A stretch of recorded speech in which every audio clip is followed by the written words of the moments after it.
Hello बच्चों, सभी को नमस्कार। आज अपने बात करने वाले हैं विलेयता के बारे में।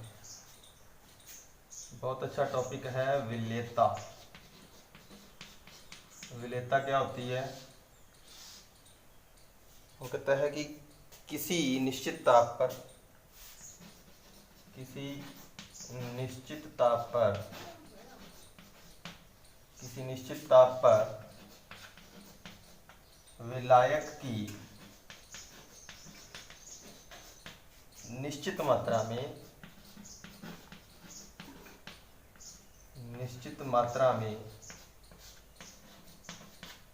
घुली हुई विलेय की अधिकतम मात्रा उस पदार्थ की विलेयता कहलाती है।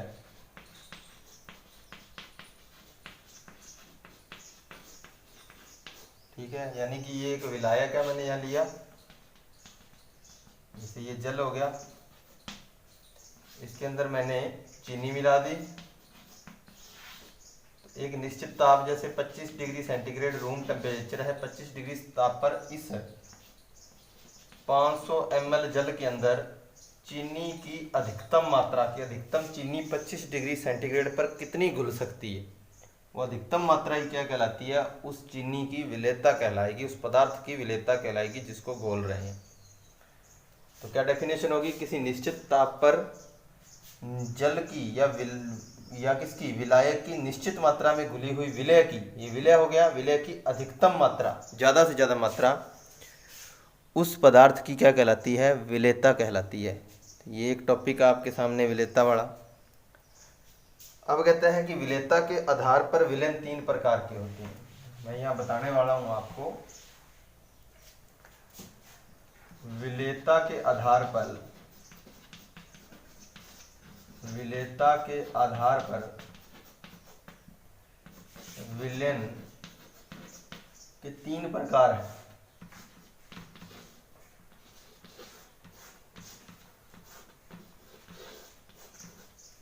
पहला विलयन कौन सा है? इसको बोलते हैं असंतृप्त विलयन।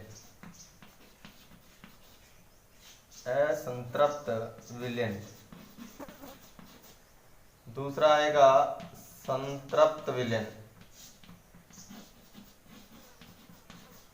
और तीसरा इसके अंदर आता है अति संतृप्त विलयन।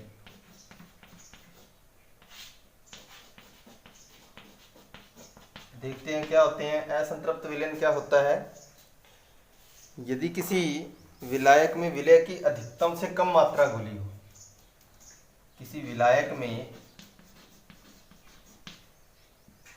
विलेय की कम मात्रा घुली है, थोड़ी मात्रा में घुला है। जैसे मान लो मैंने ये पानी लिया और पानी के अंदर मैंने जो 500 ml पानी है उसके अंदर 2 ग्राम चीनी घोली है। तो चीनी तो बहुत ज़्यादा घुल सकती है इसके अंदर, अभी भी और घुल सकती है। तो ये एक प्रकार का असंतृप्त विलयन है, अभी इसमें विलेय को और ज़्यादा घोला जा सकता है। दूसरा होता है संतृप्त विलयन। इसमें क्या होता है कि जब किसी सामान्य ताप पर, ठीक है, जब किसी सामान्य ताप पर अधिकतम मात्रा घुली हो और विलेय को और अधिक मात्रा में घोला ना जा सके, तो जब क्या होता है कि विलायक में विलेय की अधिकतम मात्रा घुली हो, अधिकतम यानी कि विलेय को और ना घोला जा सके। जैसे ये मान लो एक गिलास पानी का है और पानी के अंदर अपने चीनी इतनी घोल दी कि वो घुलना बंद हो गई। तो जब वो चीनी घुलना बंद हो जाए तो उस विलयन को बोलते हैं संतृप्त विलयन। ये एक साम्य अवस्था के अंदर आ जाता है विलयन। क्यों? क्योंकि यदि आप चीनी घोलना चाहोगे, जो चीनी घुलेगी, घुली हुई चीनी है, मान लो आप चीनी घोल रहे हो, जो पहले से घुली हुई चीनी है वो क्या हो जाएगी? बाहर निकल जाएगी या घुलना बंद हो जाएगी, यानी कि एक साम्य में अंदर चली जाती है। घुली हुई चीनी अघुलित चीनी के साथ साम्य अवस्था के अंदर आ जाती है। तो ये आपको पता लगेगा, संतृप्त विलयन का मतलब पूरी तरह से विलायक के अंदर विलय की अधिकतम मात्रा घुल चुकी है, अब अपने विलायक के अंदर विलय की और ज्यादा मात्रा नहीं घोल सकते। अति संतृप्त विलयन क्या होता है? अति संतृप्त विलयन होता है ये तो होता है एक निश्चित ताप पर, यानी कि आप रूम टेम्परेचर पर काम कर रही है, ये भी रूम टेम्परेचर पर था, लेकिन ये है कि आपने कोई विशेष टेम्परेचर कर दिया या विशेष परिस्थिति कर दी। विशेष परिस्थिति में किसी विलायक में विलय की अधिकतम मात्रा घुली हो। अधिकतम मात्रा कैसे? मान लो ये आपका पानी है, इसके अंदर आपने चीनी जितनी घोलनी थी वो घुल चुकी है 25 डिग्री पर, रूम टेम्परेचर पर, अब नहीं घुल रही तो वो तो संतृप्त हो गया। अगर मैं इसको गर्म कर दूं, यानी कि टेम्परेचर बढ़ा के मैं कर दूं 50 डिग्री सेंटीग्रेड, तो थोड़ी वो चीनी और घुल जाएगी, वो विलयन कैसा कहलाएगा? अति संतृप्त। लेकिन इसमें क्या होता है, जब टेम्परेचर वापस रूम टेम्परेचर पर आएगा तो वो जो चीनी घुली हुई है वो वापस जो है वो क्या बनने लग जाएगी, उसकी एक क्रिस्टलीय अवस्था बनने लग जाएगी, वो उस पानी में से अघुलनशील अवस्था में चली जाएगी, वापस उसकी क्या बनने लग जाएगी, क्रिस्टलीकृत होने लग जाएगी। तो ये अति संतृप्त विलयन होता है जो विशेष परिस्थिति के अंदर होता है, यानी कि टेम्परेचर आपको क्या करना पड़ेगा, बढ़ाना पड़ेगा। तो ये विलेयता के आधार पर विलयन थे मैंने बताया। असंतृप्त विलयन वो होता है जिसमें विलय की कम मात्रा घुली हो, विलय को और ज्यादा घोला जा सकता है। संतृप्त विलयन जिसमें निश्चित ताप या रूम टेम्परेचर पर विलय की अधिकतम मात्रा घुली हो और ज्यादा विलय को घोला नहीं जा सकता।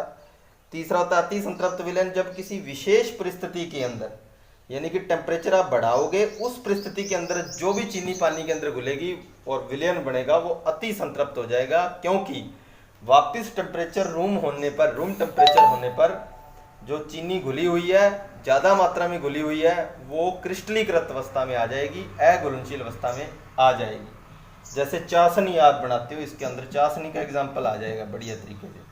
ठीक है, तो ये थोड़ा सा आपको ध्यान रखना है विलेयता के आधार पर।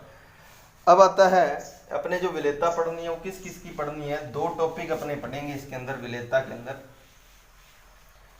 एक तो अपने पढ़ने वाले हैं ठोसों की द्रवों के अंदर विलेयता, ठोसों की द्रवों में विलेयता। ठीक है, दूसरा अपने पढ़ेंगे गैसों की द्रवों में विलेयता। ये टॉपिक पढ़ने वाले। ठोसों की द्रवों में विलेयता का मतलब ये होता है कि जब विलय जो हो वो तो आपका कौन सा हो, ठोस हो, और जो विलायक हो वो आपका क्या हो, द्रव हो। यानी कि द्रव के अंदर ठोस जब घोला जाएगा तो उसे बोला जाएगा ठोसों की द्रवों में विलेयता। ठीक है, ठोसों की द्रवों में विलेयता का मतलब जब किसी निश्चित ताप पर द्रव विलायक की निश्चित मात्रा में विलय की, ठोस विलय की घुली हुई अधिकतम मात्रा क्या कहलाती है, ठोसों की द्रवों में विलेयता कहलाती है। डेफिनेशन विलेयता से ही आ रही है। देखो क्या कह रहा है, निश्चित ताप कर दो, रूम टेम्परेचर कर दो, रूम टेम्परेचर पर विलायक द्रव हो और उसकी निश्चित मात्रा हो, उसके अंदर किसी ठोस विलय की अधिकतम मात्रा घुली हो, तो वो क्या कहलाती है, ठोसों की द्रवों में विलेयता कहलाती है। गैसों की द्रवों में के अंदर विलेयता को कैसे लिखोगे, तो इसके अंदर जो है वो विलय तो बनेगा अपना कौन सा, गैस, और विलायक जो अपना बनेगा, यहाँ विलायक जो बनेगा वो बनेगा द्रव।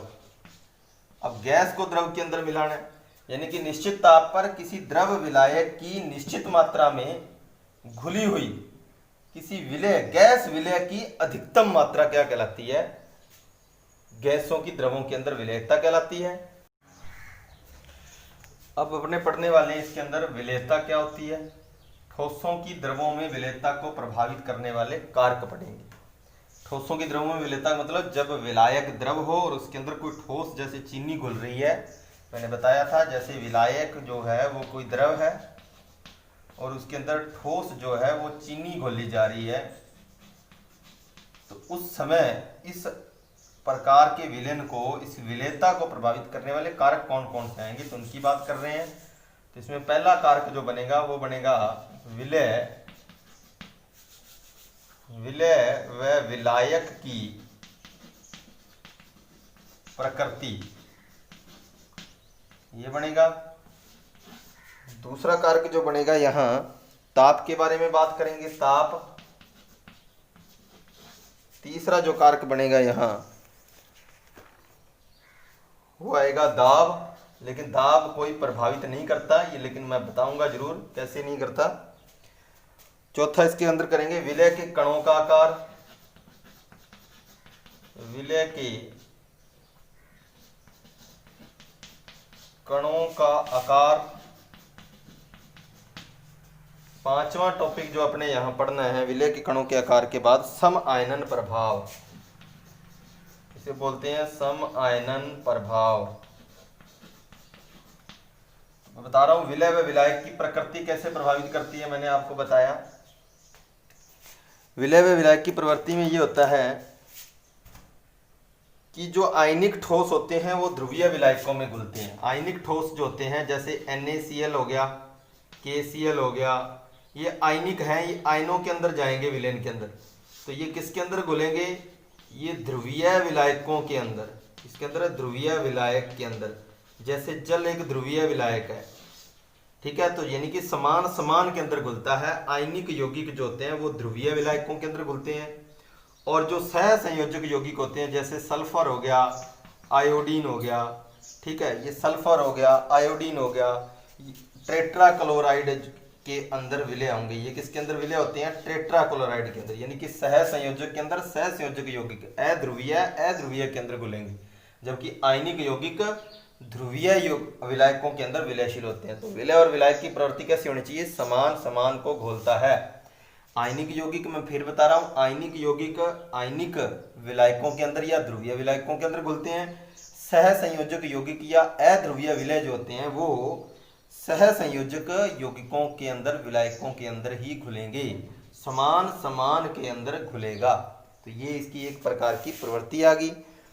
उसके बाद सेकंड जो आता है, सेकंड जो इसके अंदर आती है वो आता है ताप। तो ये कहता है कि जब अपने ठोस जो विलय होते हैं उसको जब अपने किसी विलायक के अंदर घोलते हैं तो या तो ऊर्जा का अवशोषण होता है या उत्सर्जन होता है। तो ताप के लिए अपने लास्य तैलीय का नियम पढ़ेंगे, लास्य तैलीय का नियम पढ़ेंगे। उसने क्या बोला था, उसने बोला था कि मान लो कोई भी आपके पास, इसको एक साफ कर देता हूं ऊपर वाले को, ये अपना पोर्शन हो गया कंप्लीट। उसने बोला था ताप के बारे में उसने ये बताया था कि यदि मान लो कोई विलय को किसी विलायक के अंदर घोला जाता है और घोलते वक्त क्या होता है कि ऊष्मा का उत्सर्जन होता है, सॉरी ऊष्मा का अवशोषण होता है। तो मैंने ऊष्मा अवशोषित करवाई है, देखो विलय को विलायक के अंदर घोलने पर ऊष्मा का क्या हुआ, अवशोषण हुआ, और वो क्या बनाया, उसने विलयन बनाया। तो कहता है इसके लिए उसने नियम दिया था, जब ऊष्मा का अवशोषण हो रहा हो तो आपको यदि विलयन बढ़ाना है, विलेयता बढ़ानी है, तो आप ऊष्मा और अवशोषित कराओ, क्योंकि यह अभिक्रिया देखो अग्र दिशा में जा रही है। अगर इधर ऊष्मा जितनी आप जोड़ोगे उतनी अभिक्रिया अग्र दिशा में जाएगी। तो लास्य तैलीय ने भी यही बोला था कि जब विलय को विलायक में घोलने पर विलेयता बढ़ रही है, यानी कि विलयन बढ़ रहा है, किसकी वजह से, ऊष्मा का अवशोषण करने की वजह से बढ़ रहा है, तो आपको भी ऊष्मा बढ़ानी पड़ेगी, और गर्म करो इसको, और ऊष्मा दे दो, और ताप बढ़ाओ। तो इसका ताप अगर आप बढ़ाओगे तो विलेयता क्या हो जाएगी, बढ़ जाएगी, क्योंकि ताप जो होता है वो ऊष्मा का रूप कहलाता है। तो ताप बढ़ाओगे तो ऊष्मा इसमें अंदर और बढ़ेगी, तो विलयन जो है वो बहुत अच्छा बनेगा, विलेयता बहुत अच्छी बनेगी, बहुत ज्यादा विलेयता बनेगी। अगर कहता है दूसरा नियम उसने दिया था कि अगर विलय को, इसके अंदर मैं लिख देता हूं कि अगर विलय को विलायक में मिलाने पर, विलय को विलायक से विलायक के अंदर जब अपने डालें तो ऊष्मा का अवशोषण न होकर के जब विलयन बने तो ऊष्मा का उत्सर्जन हो। अब की बार मैंने ऊष्मा इस साइड लिखी है, ऊष्मा उत्सर्जित हो रही है, निकल रही है, यानी कि जब विलय को किसी विलायक के अंदर घोला जा रहा है, ये एक विलायक है, इसके अंदर इस विलय को घोल रहे हो, जब विलय को विलायक के अंदर घोल रहे हो तो ऊष्मा का उत्सर्जन हो रहा है, तो बहुत अच्छा विलयन बन रहा है। इसका मतलब जब ऊष्मा का उत्सर्जन हो रहा है तो इधर तो ऊष्मा है ही नहीं, यानी कि इधर जोड़नी नहीं पड़ेगी, अब की बार क्या करनी पड़ेगी, ऊष्मा निकालनी पड़ेगी। तो ये देखो इस साइड में जोड़ी हुई है। इसका मतलब अगर आप ऊष्मा यानी टेम्परेचर कम रखोगे, टेम्परेचर है ही नहीं, देखो इधर ऊष्मा है ही नहीं, यानी कि जब आप विलय को विलायक में मिलाओगे तो उसको ठंडा कर दो, ताप कम कर दो, तो जो भी विलयन बनेगा बहुत अच्छा विलयन बनेगा, यानी कि विलेयता बढ़ जाएगी। विलय को विलायक के अंदर मिलाने के लिए अगर आप ऊष्माक्षेपी अभिक्रिया की बात करें, ये ऊष्माक्षेपी है क्योंकि उत्सर्जन कर रही है, इस अभिक्रिया को बोल रहे हैं ऊष्माक्षेपी अभिक्रिया। ऊष्माक्षेपी क्योंकि इसमें ऊष्मा का उत्सर्जन हो रहा है। तो ला शेतेलियर ने बोला था ऊष्माक्षेपी अभिक्रियाओं के लिए आप ताप क्या करो, कम करो, तो अभिक्रिया किधर जाएगी, अग्र दिशा में जाएगी, यानी कि विलेयता बढ़ेगी। और ये अभिक्रिया कौन सी है, ऊष्माशोषी है। तो ऊष्माशोषी अभिक्रियाओं के लिए क्या करना पड़ेगा, ऊष्माशोषी अभिक्रियाओं के लिए आपको ताप बढ़ाना पड़ेगा ताकि क्या बन जाए, विलेयता बढ़ जाए। तो ये एक ताप जो है ला शेतेलियर का ये एक नियम है।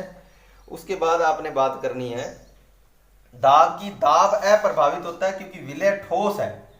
ठोस विलय को जब द्रव विलायक में अंदर मिलाओगे तो ठोस जो होते हैं विलय वो असंपीड्य होते हैं, उन पर दाब का कोई भी प्रभाव नहीं पड़ता। कणों का आकार, कणों का आकार तो आपको पता है, अगर आपने मान लो पानी लिया और आपने फिटकड़ी का एक बड़ा डग्गर डाल दिया इसके अंदर, तो ये इसके अंदर जल्दी नहीं घुलेगा क्योंकि कण का आकार बहुत बड़ा है।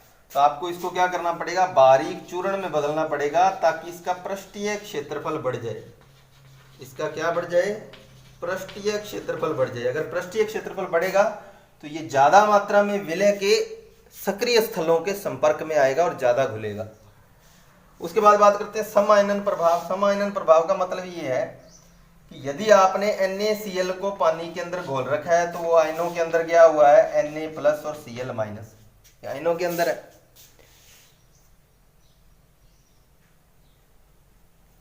अगर आपने ये पहले जल के अंदर घुला हुआ है, देखो आयनों के अंदर गया हुआ है, एक साम्य अवस्था आई हुई है।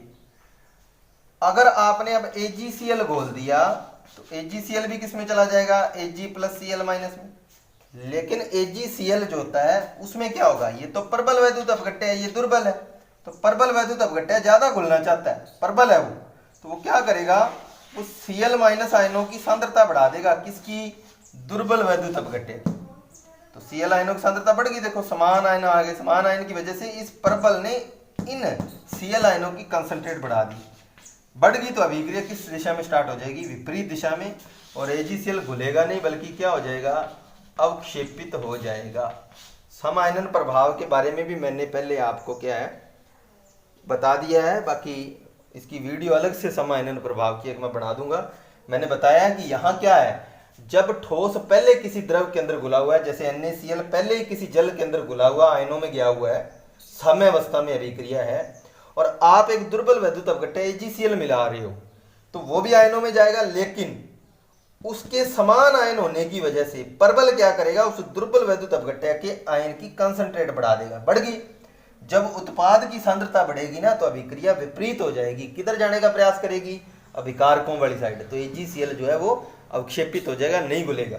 यानी कि सीधी सी बात है, अगर आपने पानी के अंदर पहले से नमक घोल रखा है, उसके बाद सिल्वर क्लोराइड अगर आप घोलना चाहते तो वो नहीं घुलेगा क्योंकि वो पहले से घुला बैठा है। तो ये समायनन प्रभाव की वजह से ऐसा होता है। ठीक है, ये आपके बात समझ आ गई। ठोसों की द्रवों के अंदर विलेयता को प्रभावित करने वाले कार्य कर चुके हैं। कल अपन जो है इसके अंदर पढ़ेंगे द्रवों की, गैसों की ठोसों के अंदर विलेयता। नमस्कार।